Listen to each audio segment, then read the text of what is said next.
नमस्कार दोस्तों, 10 नवंबर 2022 के शेयर मार्केट व्यूज में मैं सीए नीरज सेठी आपका स्वागत करता हूं। सबसे पहले कल के मार्केट की बात कर लेते हैं।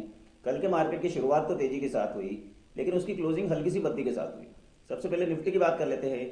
निफ्टी ने शानदार शुरुआत करते हुए 18,296 का हाई लगाया, लेकिन वहां से उसमें गिरावट आई और उसने 18,117 का लो लगाया। फाइनली उसने 18,157 के लेवल पर 45 पॉइंट की गिरावट के साथ क्लोज किया। बैंक निफ्टी की बात कर लेते हैं। बैंक निफ्टी की शुरुआत भी तेजी के साथ हुई और उसने 41,900 का लेवल भी पार कर लिया। वहां से उसमें हल्की से गिरावट आई और 41,600 के लगभग आया। फाइनली उसने 41,700 के ऊपर क्लोज करने में कामयाबी हासिल की। एडवांस डिक्लाइन रेशियो निगेटिव रहे, ये भी हल्के से निगेटिव रहे, ज़्यादा गिरावट नहीं थी। बढ़ने वाले सेक्टर्स की बात करें, बढ़ने वाले सेक्टर्स के अंदर पीएसयू के बैंकिंग इंडेक्स ने शानदार प्रदर्शन किया, उसने 3% की तेजी दिखाई। एफएमसीजी सेक्टर भी तेजी के साथ बंद हुए, बाकी सारे सेक्टर्स में हल्की सी गिरावट रही। कल के मार्केट के यदि हम की टेक अवे लेना चाहें तो हम देखेंगे कि निफ्टी ने 18,300 का एक रेजिस्टेंस लेवल फेस किया है, वहां से वो रिवर्स हुआ है। और बैंक निफ्टी में अच्छी तेजी रही है, उसने 42,000 का एक रेजिस्टेंस है, यदि उसे पार कर लेता है तो फर्दर और तेजी हो सकती है। अब आज के मार्केट की बात कर लेते हैं।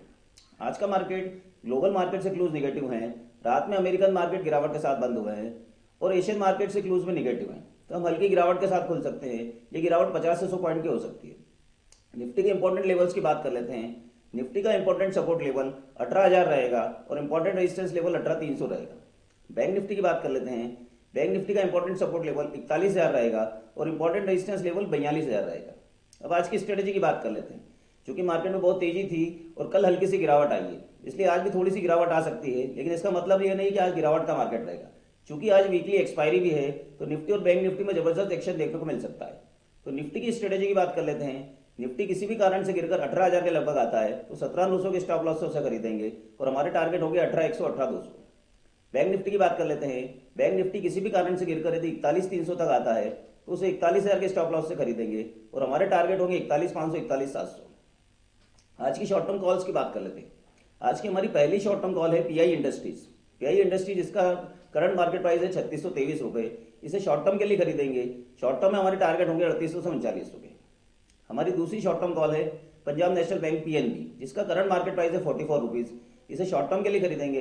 शॉर्ट टर्म में हमारे टारगेट होंगे 50 से 55 रुपये के। हमारी तीसरी शॉर्ट टर्म कॉल है bank of India. Bank of India जिसका करंट मार्केट प्राइस है 76 रुपीज़, इसे शॉर्ट टर्म के लिए खरीदेंगे। शॉर्ट टर्म के लिए हमारे टारगेट होंगे 85 से 90 रुपये के। हमारी चौथी शॉर्ट टर्म कॉल है union bank of India. Union bank of India जिसका करंट मार्केट प्राइस है 64 रुपये, इसे शॉर्ट टर्म के लिए खरीदेंगे और शॉर्ट टर्म में हमारे टारगेट होंगे 80 से 85 रुपये के। दोस्तों, मार्केट में शानदार तेजी चल रही है, इसलिए इसमें हमें ट्रैप होने से बचना है। हमें ट्रेडिंग करना है और स्ट्रिक्ट स्टॉप लॉस लगा के ट्रेडिंग करना है। कहीं में अभी ट्रैप नहीं होना है। यदि हम ट्रेडर हैं तो स्ट्रिक्ट स्टॉप लॉस लगाएंगे और इन्वेस्टर है तो हर लेवल पर खरीदारी करेंगे, है ना। ये आज चूंकि वीकली एक्सपायरी है तो थोड़ा कॉशियस अप्रोच के साथ काम करेंगे। इसी तरह से मार्केट को सीखते रहेंगे, समझते रहेंगे, फिर ट्रेड करेंगे। Have a nice day.